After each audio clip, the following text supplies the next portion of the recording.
அனைவருக்கும் வணக்கம். முருக பக்தர்கள் அனைவரும் மறக்காமல் இந்த வீடியோ ஃபுல்லாக பாருங்கள். என்ன விஷயம் அப்படின்னா, இப்போது பழனி மலைக்கு பாத யாத்திரையாக இப்போ நிறைய பக்தர்கள் வந்து தை மாதத்தை முன்னிட்டு போயிட்டுருக்காங்க.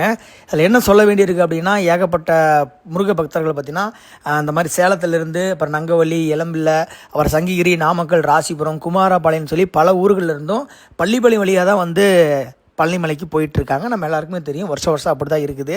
இப்போ என்ன சிக்கலாகுது அப்படின்னு பார்த்தீங்கன்னா, இப்போ பால வேலைகள் முழுமையாக முடிஞ்சிருக்குதுங்க. அதனால் ரோடுகள் எல்லாமே ரொம்ப சுருங்கிடுச்சு. போன வாட்டி இருந்த மாதிரி கூட இப்போ இல்லைங்க. குறுகலான பாதையில் அதிக வாகனங்கள் போகுது.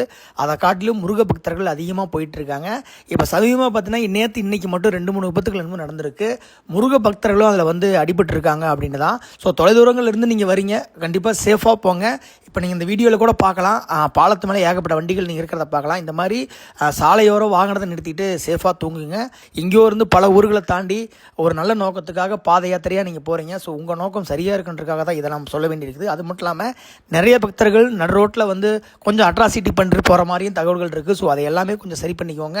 அப்போ தான் உங்கள் பயணம் சரியாக இருக்கும். பயணத்தை சேஃபாக மேற்கொள்ளுங்கள். அனைவருக்கும் நன்றி, வணக்கம்.